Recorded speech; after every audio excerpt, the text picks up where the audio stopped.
माननीय माननीय प्रधानमंत्री जी का हार्दिक अभिनंदन।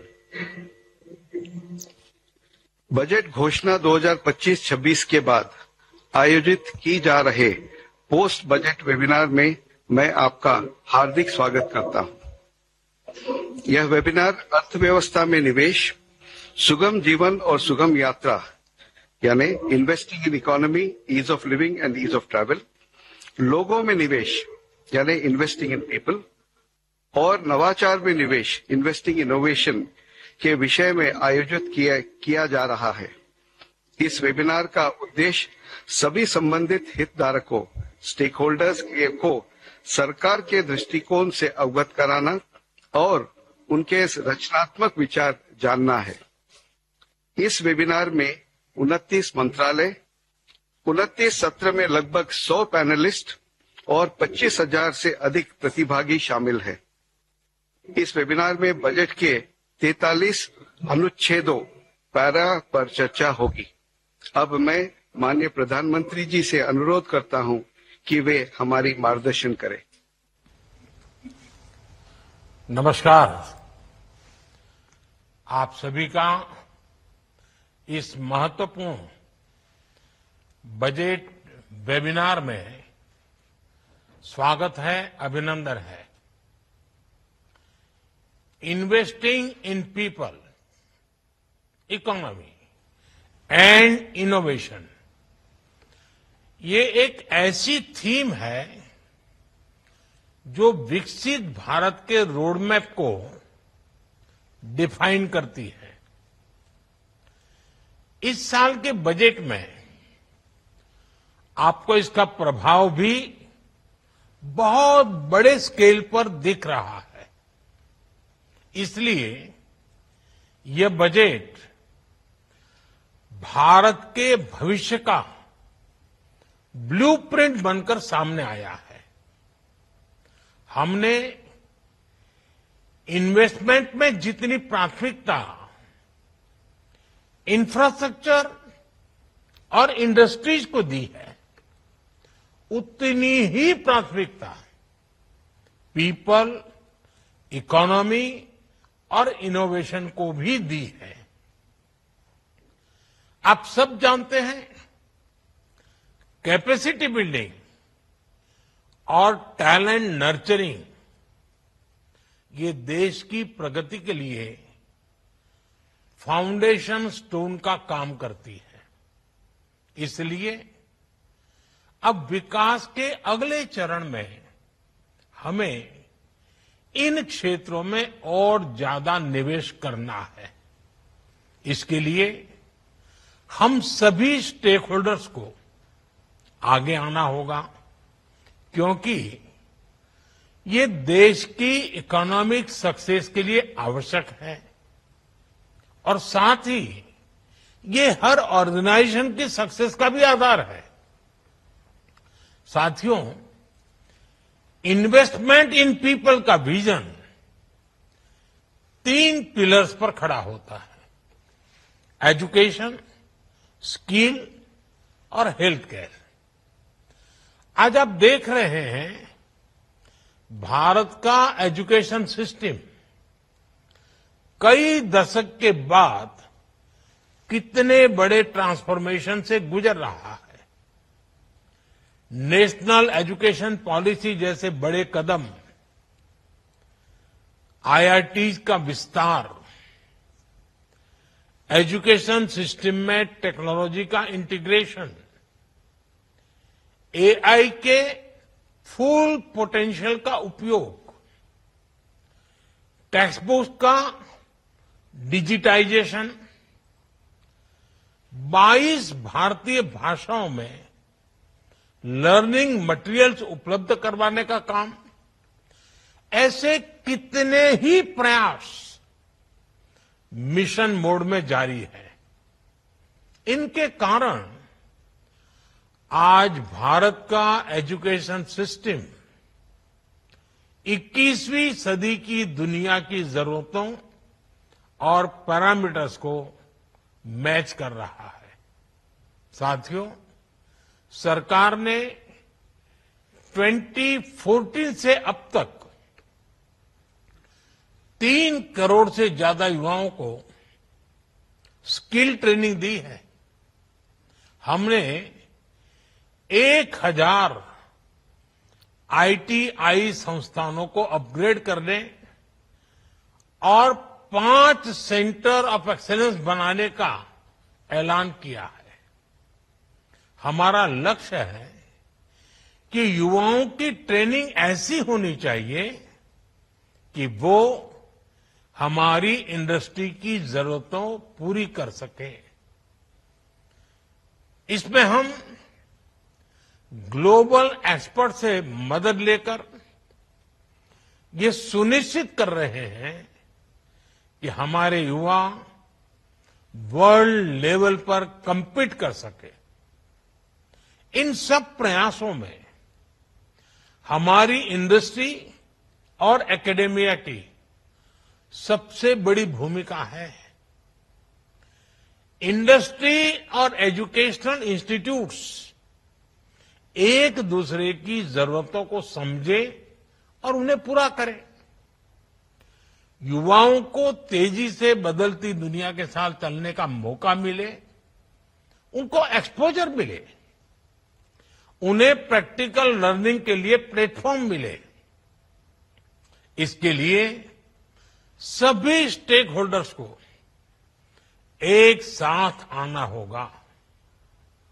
हमने युवाओं को नए अवसर और प्रैक्टिकल स्किल्स देने के लिए पीएम इंटर्नशिप स्कीम शुरू की है। इस योजना में हर स्केल पर ज्यादा से ज्यादा उद्योगों की भागीदारी हो, हमें ये सुनिश्चित करना ही है। साथियों, हमने इस बजट में 10,000 अतिरिक्त मेडिकल सीटों की घोषणा की है। हम अगले 5 सालों में मेडिकल लाइन में 75,000 सीटें जोड़ने का टारगेट लेकर चल रहे हैं। सभी प्राइमरी हेल्थ सेंटर्स, टेलीमेडिसिन सुविधा का विस्तार इन सब क्षेत्रों में हो रहा है। डे केयर, कैंसर सेंटर और डिजिटल हेल्थ केयर इंफ्रास्ट्रक्चर के जरिए हम क्वालिटी हेल्थ केयर को लास्ट माइल तक पहुंचाना चाहते हैं। आप कल्पना कर सकते हैं, इससे लोगों के जीवन में कितना बड़ा परिवर्तन आएगा। इससे युवाओं के लिए रोजगार के भी अनेक नए अवसर बनेंगे। इन्हें जमीन पर उतारने के लिए आपको उतनी ही तेजी से काम करना है। तभी हम बजट घोषणाओं का लाभ ज्यादा से ज्यादा लोगों तक पहुंचा पाएंगे। साथियों, पिछले 10 वर्षों में हमने इकोनॉमी में इन्वेस्टमेंट को भी फ्यूचरिस्टिक सोच के साथ देखा है। आप जानते हैं, 2047 तक भारत की शहरी आबादी लगभग 90 करोड़ तक हो जाने का अनुमान है। इतनी बड़ी आबादी के लिए प्लान अर्बनाइजेशन की जरूरत है। इसके लिए हमने 1 लाख करोड़ रुपए का अर्बन चैलेंज फंड बनाने की पहल की है। इससे गवर्नेंस, इंफ्रास्ट्रक्चर और फाइनेंशियल सस्टेनेबिलिटी पर फोकस किया जाएगा और प्राइवेट इन्वेस्टमेंट भी बढ़ेगा। हमारे शहर sustainable urban mobility, digital integration और क्लाइमेट रेजिलियंस प्लान के लिए जाने जाएंगे। हमारे प्राइवेट सेक्टर को, खासकर रियल स्टेट और इंडस्ट्री को प्लान अर्बनाइजेशन पर फोकस करना चाहिए, उसे और आगे बढ़ाना चाहिए। अमृत 2.0 और जल जीवन मिशन जैसे अभियानों को भी आगे बढ़ाने के लिए सभी को साथ काम करना है। साथियों, आज जब हम अर्थव्यवस्था में निवेश की बात कर रहे हैं, तो हमें पर्यटन की संभावनाओं पर विशेष ध्यान देने की जरूरत है। पर्यटन सेक्टर का हमारी जीडीपी में योगदान 10% तक होने की संभावना है।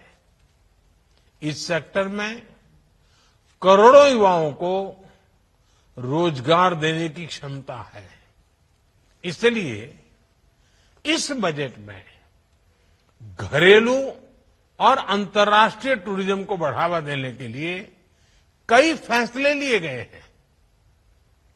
देश भर में 50 डेस्टिनेशंस को टूरिज्म पर फोकस करते हुए विकसित किया जाएगा।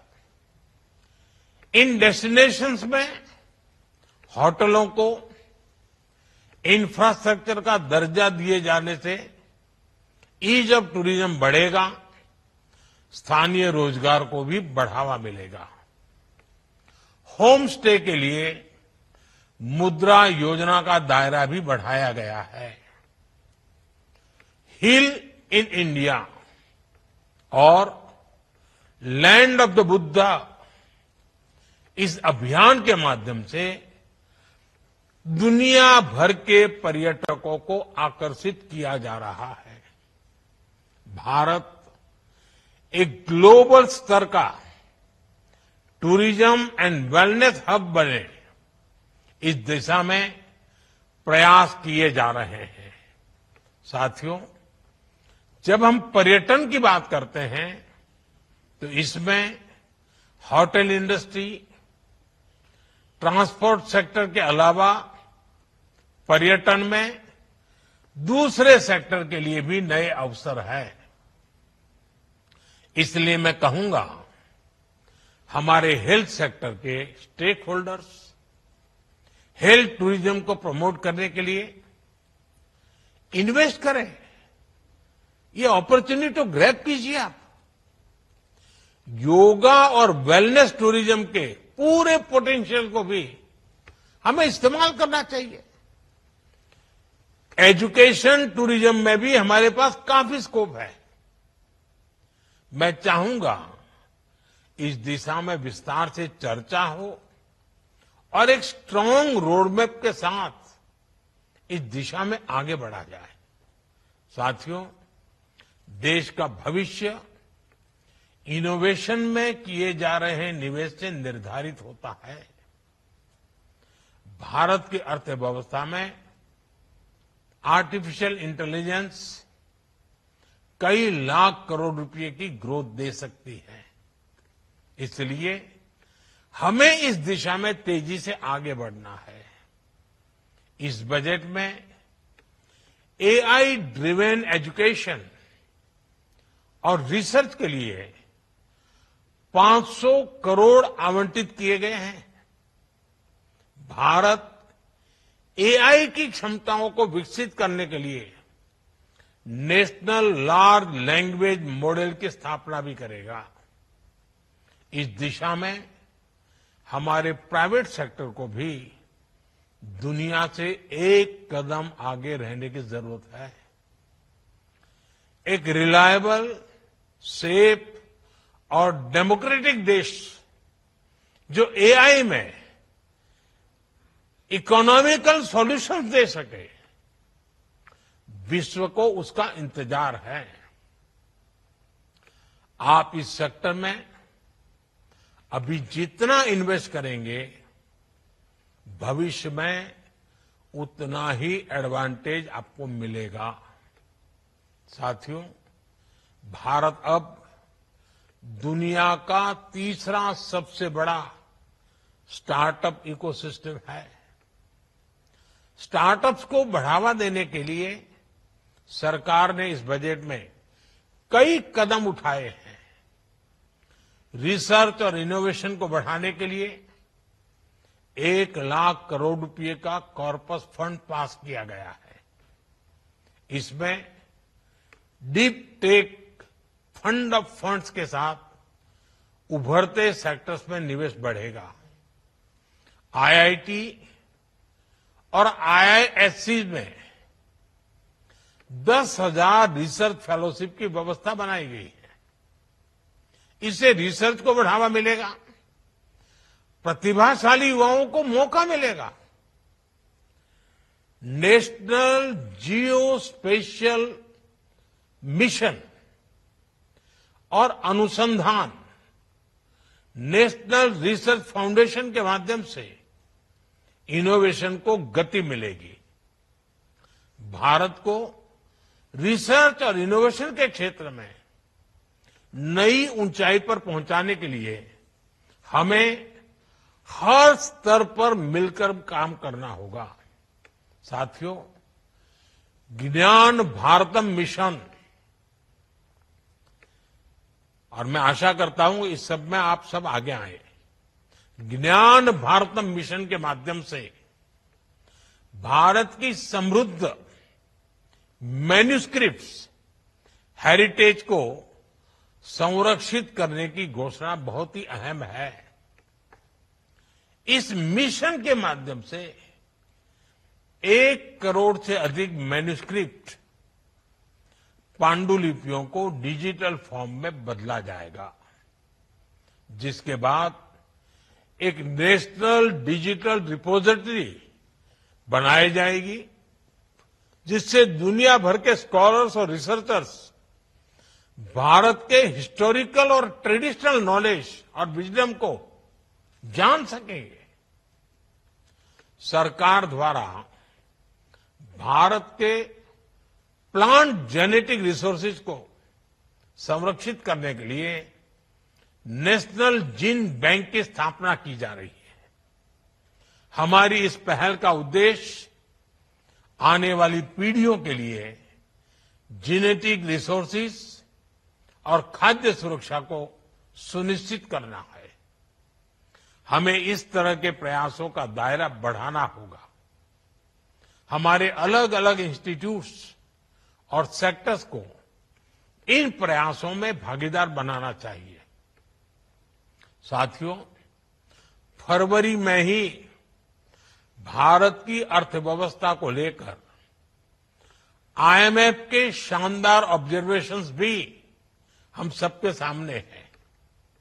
इस रिपोर्ट के मुताबिक 2015 से 2025 के बीच, 2015 से 2025 के बीच, इन 10 वर्षों में भारत की इकोनॉमी ने 66% की, यानी 66% की ग्रोथ दर्ज की है।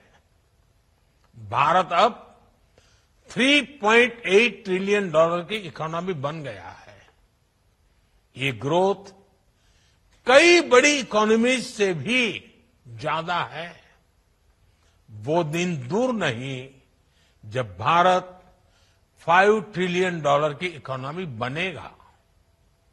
हमें सही दिशा में सही निवेश करते हुए आगे बढ़ना है। अपनी अर्थव्यवस्था का इसी तरह विस्तार करना है और इसमें बजट घोषणाओं के इम्प्लीमेंटेशन की भी बड़ी भूमिका है। आप सभी की अहम भूमिका है। आप सभी को मेरी बहुत बहुत शुभकामनाएं हैं और मुझे पूरा विश्वास है कि पिछले कुछ वर्षों से बजट घोषित कर करके आप अपना कर लो, हम हमारा कर ले, वो परंपरा हमने तोड़ दी। बजट बनाते से पहले भी आपके साथ बैठते हैं, बजट बनने के बाद भी, घोषित करने के बाद भी जो चीजें सामने आती हैं उसको इम्प्लीमेंट करने के लिए भी हम आपके साथ बैठते हैं।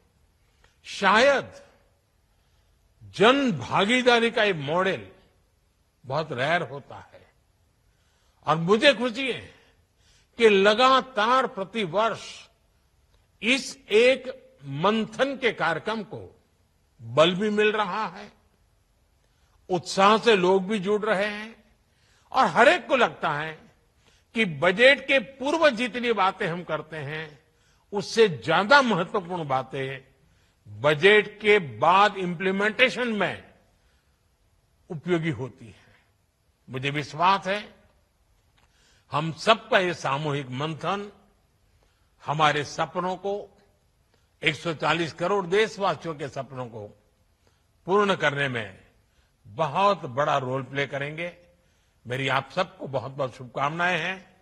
धन्यवाद।